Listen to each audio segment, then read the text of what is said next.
This was long overdue, god damn.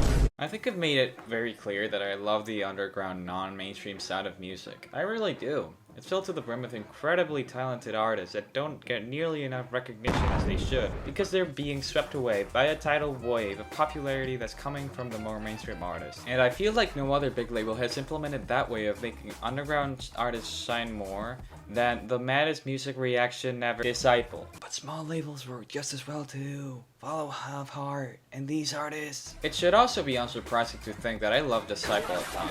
It's a label that made me fall in love with good dubstep, and it has plenty of iconic signings that still make some amazing songs such as Virtual Riot, Barely Alive, or Mode Step. And ever since Never Say Die, died, it became the biggest label in the community that was still dedicated to all that sound of dubstep and rhythm. But let's go back in time once again. In 2017, Disciple had a revelation. They created their biggest and best idea, Disciple Roundtable, a label focused on underground upcoming artists that would rise up and make really unique music with their unique styles. And they created some compilations called Knights of the Round Table. Volumes of this compilation and some spare EPs were rolling around, and everything was going just fine. During the first 3 years of Roundtable's life, not that much happened aside from the sudden signing, like when Chips hopped into the roster for his 50 Shots EP.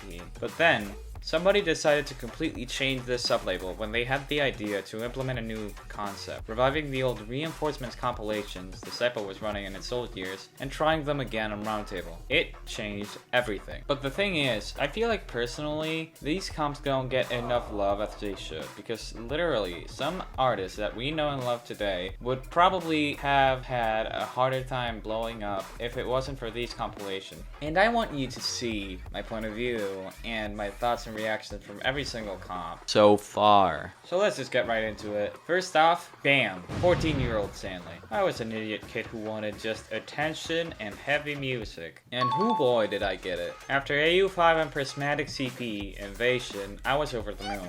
I even kept on thinking it would probably be my favorite EP ever, which is not the case, but I still respect the EP a lot. A week later though, Disciple announced their first iteration of these volumes. I was hella confused. For some reason I thought it was gonna be a terrible idea. Little did I know how wrong it turned out to be. The compilation was crazy good. I was in love with most tracks, especially the ones by Automate, Hella Sexy Milky, Levy Walls and Mute Noise, Nipsane Crow, and Jikwi? Whatever, this guy. I remember I made a quick mega collab video ranking out of it, cause I will say it again, I was a dumb stupid kid that wanted attention. That video did pretty well, and that's what made me think, damn, these comps are cool. Looking back on this comp, I still get myself to enjoy a lot of the songs. And there's a couple I didn't enjoy at the time that I do now, like the Octane and Crippling one. But yeah, that's mostly about it by the compilation that started it all. The second one was right on the horizon. Volume 2 dropped only 9 months after the first one, which was rather fast in comparison to the interval between this one and the third one.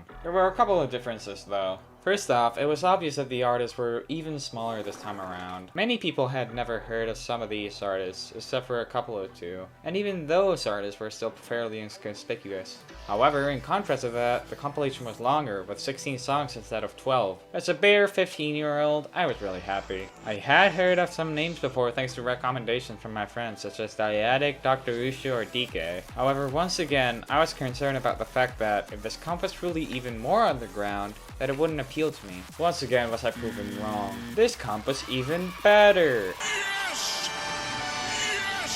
I absolutely love some songs, and even the songs I didn't like still had some sort of component that made them unique. The songs that I recall loving are Outrage and Deviate, Dyadic, Dr. Ushu, Bizo, Mahir, and Glitcha. All really fun tunes that resonated with the rest of the community as well. Once again, I made a video on this compilation, and once again I got a massive view boost, and once again I proved how much of a little Morgus I was.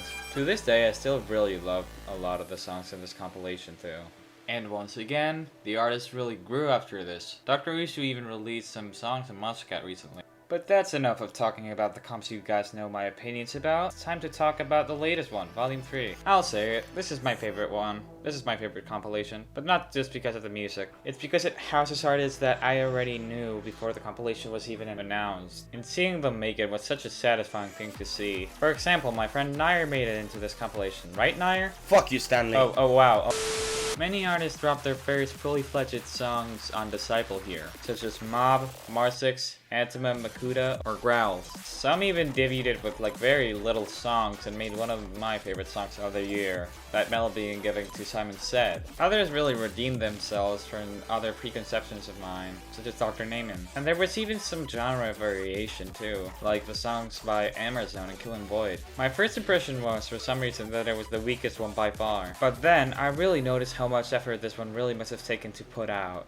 It was the longest Reinforcements compilation yet, with 21 songs. 5 more than Volume 2, 9 more than Volume 1, and nearly the length of the oldest Knights of the Round Table comp. It was genuinely a really satisfying compilation. The thing is, these compilations are the lifeblood of modern Disciple Roundtable to me. Most artists here drop memorable songs that stand the test of time as some all-time classics from them, and a lot of them come right back to drop an EP sooner or later. And with that being said, the only thing that's left to be questioned is, what's Volume 4 gonna be like? Who's it gonna feature? Will it be the artist I mentioned in the beginning of the video? Who knows? What is known is, Disciple is branching out and being modernized thanks to these 3 compilations. And that helps a lot in comparison to some other labels I definitely didn't talk about before. Alright, that's it. That's the video. I think I said it all. Oh yeah, thanks for 700 subs, I guess. That's a lot of people that enjoy trash content. Anyway, subscribe, I guess. Good night, world!